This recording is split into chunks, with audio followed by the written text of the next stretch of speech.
do you think, we asked Grandma what she thought, what do you think are some of your best qualities that have contributed to your successful marriage? I can think about it. Well, I always took my work seriously. In fact, it's too seriously. I never, like, it's one of my faults. I took things too seriously and got me in more trouble than otherwise. But I couldn't leave my work at the office. It was always great to take my work home and then brood about it at night. And let's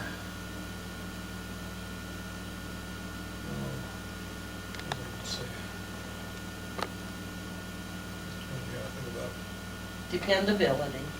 Well, they always, I went to work, usually, I donated about at least half hour's work every day. I went early enough, and I kept everything clean, and they kind of expected that to keep on shop operators. We had 25 of them, and I used to make sure all the machines were clean and everything when I leave at work, go home at night.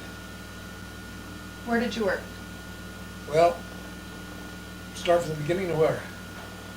You haven't delved on any of that yet at all. When we was first married, I was working for the Chevrolet company in Mount Pleasant, and I bought me a new car that year. That might have been the reason she took me, I don't know. But anyway,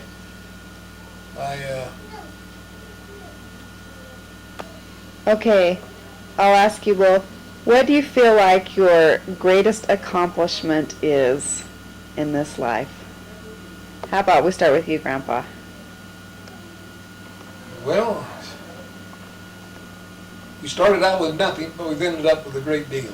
Let's put it that way. Because like when we was first married, I was without work, and talking about the 13th kind of as a coincidence, I got my first job on the 13th.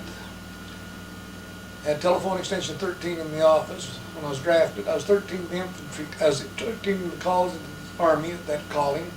I was the only one that didn't get the infantry. I got the Air Force. 13th he showed up, so darn many things in my life. Huh. Well, what about you, Grandma? I think our biggest accomplishment is our 3 children. I think we're really proud of each one of them. We haven't had any they've never had any serious troubles. There's no divorces. They're all religious and decent people, and they all have splendid families of their own. That I I think agree. that we've stayed home quite a bit more than a lot of people do, but I think we've done a good job raising our kids and I think you have too. making decent people out of them. That's true. There are a lot of good families that have come through this line. I agree with you.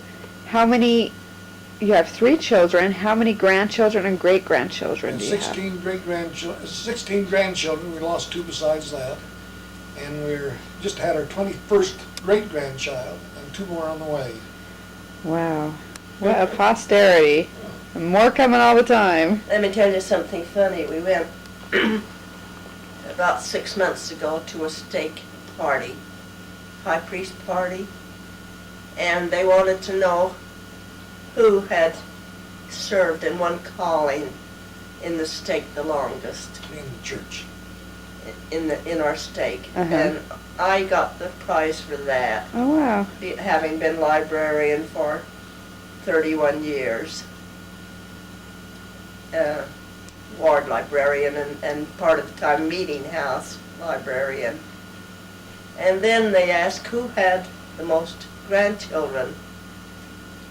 And many of them had more than us, so we thought, oh, they'll have a lot more great-grandchildren too. But when they asked who had the most great-grandchildren, we again got the prize.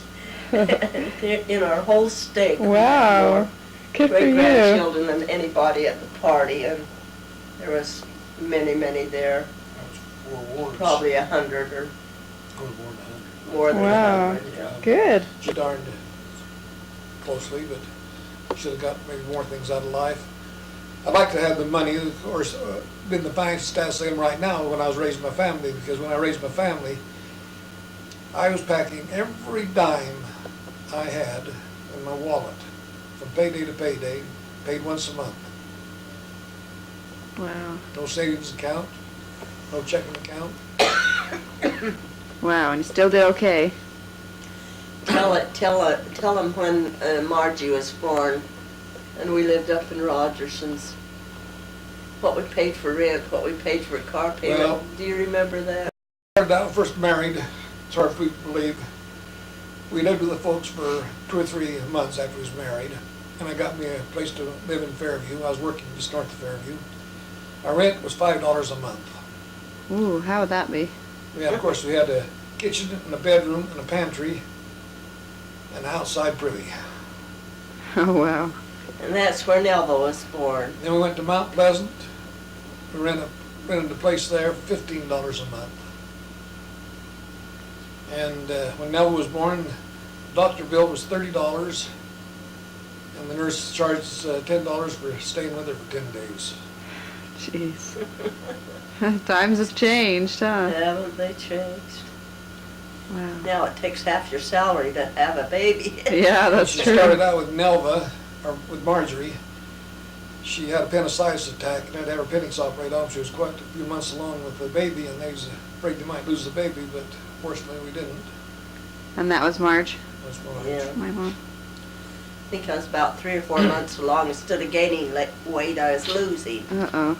And he said, this shouldn't be. And it was my appendix. And when he took him out, he said, well, they were red hot. He said, it's good we didn't let those go Yeah. any longer. Wow. Of course, Merrill was born when I went in the military. And as it's in my history, I think I get there. I was home on furlough when he was born. So, was it by chance that you were home, or did they send you It was a home? change- It was a delay in Root. route. I was being shipped out to, I just finished my basic training, was being shipped out to my Army assignment, and they gave me a delay en route. I asked for a emergency furlough to go home from the Red Cross, and I lost all interest in the Red Cross. They didn't make any attempt to give me a furlough. Go back before the baby was born, but he was born, I think it was about 2 days before I had to leave, return to service. I had to leave her still in the hospital. Oh, And when wow. she had the baby, we had to go and went uptown to the doctor's office, or hospital, part was above the stores. And it was locked up, and we couldn't get in, couldn't raise anybody. So I had to go and wake the neighbors up. They had to call the doctor. They had to call the hospital to open up the doors to let us in. Oh, no.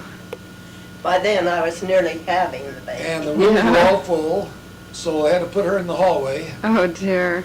And like she said, she was close to delivery, that she didn't even get a chance for any anesthetic. They had to come in and just have the baby. And, Oh, wow. Was it pretty No. fast?